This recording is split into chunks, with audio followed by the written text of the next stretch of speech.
ഇന്നൊരു നെയ്യപ്പം ഉണ്ടാക്കിയാലോ. Welcome to jewel babies world.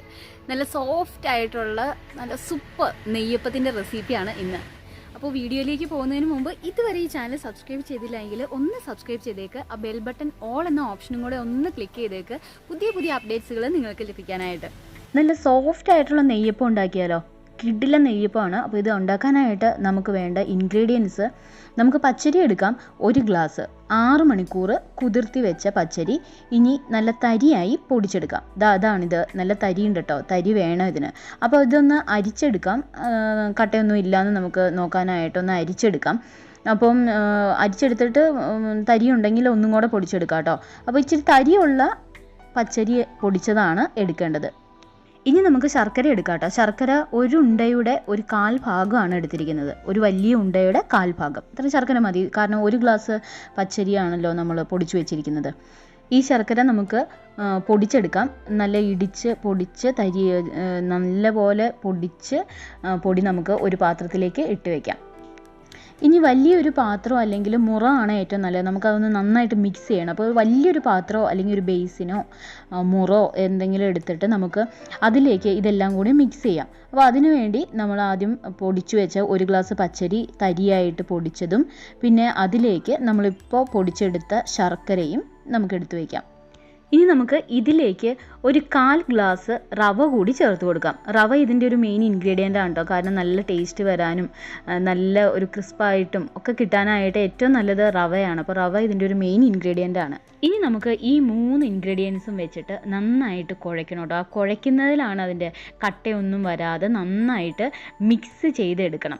അപ്പം റവയും അതുപോലെ തന്നെ ശർക്കരയും പച്ചരിപ്പൊടിയും അത് നന്നായിട്ട് നമുക്ക് മിക്സ് ചെയ്തെടുക്കാം. ഇനി ഇതെല്ലാം കൂടെ നന്നായിട്ട് ഒരു 5 മിനിറ്റോളം നമുക്ക് മിക്സ് ചെയ്യാം കേട്ടോ. ഇതെല്ലാം ഇതിനകത്തേക്ക് പിടിക്കാൻ വേണ്ടിയിട്ടാണ് നന്നായിട്ട് മിക്സ് ചെയ്യുന്നത്. അപ്പോൾ തരി ഉണ്ടെങ്കിലും കട്ടയൊക്കെ ഉണ്ടെങ്കിലും ഇപ്പോൾ ശർക്കരയുടെയൊക്കെ ചെറിയ ചെറിയ കട്ടകളുണ്ടെങ്കിൽ അത് നമുക്കൊന്ന് ഉടച്ചു കൊടുക്കാൻ പാകത്തിന് നന്നായിട്ട് കുഴച്ചെടുക്കാം. ഇനി ഈ കുഴച്ചെടുത്തത് എല്ലാം കൂടെ ഒരു പാത്രത്തിലേക്ക് നമുക്ക് മൂടി വയ്ക്കാം. ഇനി ഇത് ഒരു ദിവസമെങ്കിലും ഇരിക്കണം കേട്ടോ, എന്നാലാണ് ഇതെല്ലാം കൂടെ മിക്സായിട്ട് അതിനകത്ത് പിടിക്കുകയുള്ളൂ. അപ്പോൾ അതിന് വേണ്ടിയിട്ട് നമുക്കിത് അടച്ച് സൂക്ഷിച്ച് വയ്ക്കാം ഒരു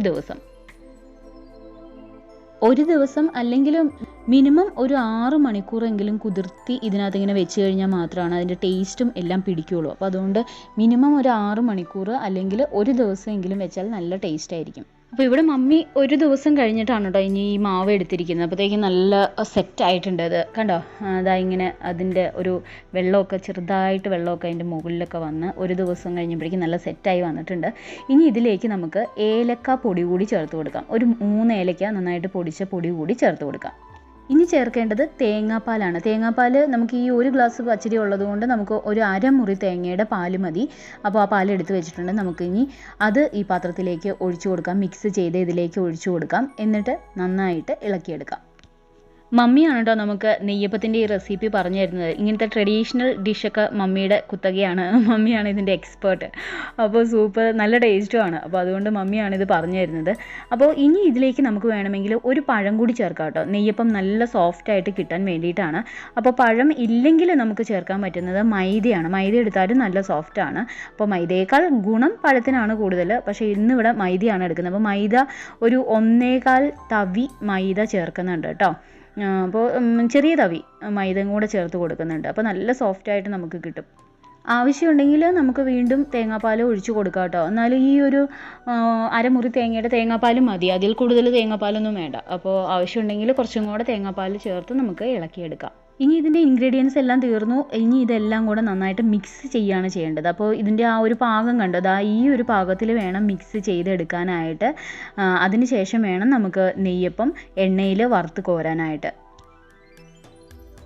ഇനി സ്റ്റൗവിൽ പാൻ വെച്ച് അത് ചൂടായി കഴിയുമ്പോൾ നമുക്ക് വെളിച്ചെണ്ണ ഒഴിച്ചു കൊടുക്കാം.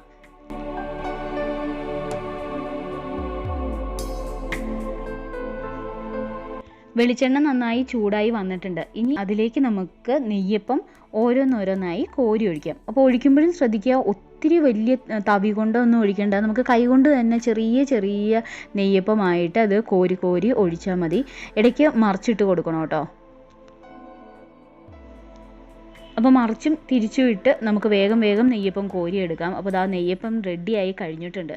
നല്ല സൂപ്പർ ടേസ്റ്റ് ആയിട്ടുള്ള നെയ്യപ്പമാണിത്. നല്ല സോഫ്റ്റുമാണ്. ആ റവയും എല്ലാം കൂടെ ആയിട്ട് നല്ല ടേസ്റ്റാണ് ഇതിന്. അപ്പോൾ പെട്ടെന്ന് നമുക്ക് ഉണ്ടാക്കാനായിട്ട് പറ്റും, പെട്ടെന്ന് ഉണ്ടാക്കി എടുക്കാനായിട്ട് പറ്റും. പക്ഷേ ഇത് ഒരു ദിവസം അത് വെക്കാനുള്ള ആ ഒരു സമയം മാത്രമേ നമുക്ക് വേണ്ടി വരുന്നുള്ളൂ. അപ്പോൾ നല്ല സൂപ്പറായിട്ടുള്ള നെയ്യപ്പമാണ്. തിന്നാലും കൊതി മാറില്ലാത്ത സൂപ്പറായിട്ടുള്ള നെയ്യപ്പം. അപ്പോൾ നെയ്യപ്പം തിന്ന രണ്ടുണ്ട് കാര്യം, താടിയും മിനുക്കാം, വയറും നിറയ്ക്കാം.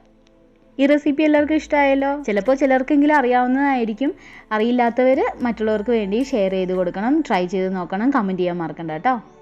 നല്ല സോഫ്റ്റ് ആയിട്ടുള്ള ടേസ്റ്റി ആയിട്ടുള്ള എത്ര തിന്നാലും മതി വരാത്ത കിടു നെയ്യപ്പമാണ്. ട്രൈ ചെയ്യൂ വീട്ടിൽ. സിമ്പിളായിട്ട് നമുക്ക് ഉണ്ടാക്കിയെടുക്കാം. ചിലർക്കെങ്കിലും ഈ റെസിപ്പി അറിയായിരിക്കും കേട്ടോ. അറിയാവുന്നവർ ഒന്ന് ക്ഷമിച്ചേക്ക്, അല്ലാത്തവർ മറ്റുള്ളവർക്കും കൂടി ഒന്ന് ഷെയർ ചെയ്ത് കൊടുത്തേക്ക്. അപ്പോൾ സബ്സ്ക്രൈബ് ചെയ്യാൻ മറക്കണ്ട. ഇതുവരെ സബ്സ്ക്രൈബ് ചെയ്തില്ല എങ്കിൽ ക്ലിക്ക് ചെയ്യുക ബെൽ ബട്ടൺ ഓൾ എന്ന ഓപ്ഷൻ. മറ്റൊരു നല്ല കിടിലൻ വീഡിയോയുമായിട്ട് വീണ്ടും കാണാം. അതുവരേക്കും it's me Jewel Baby signing off. By.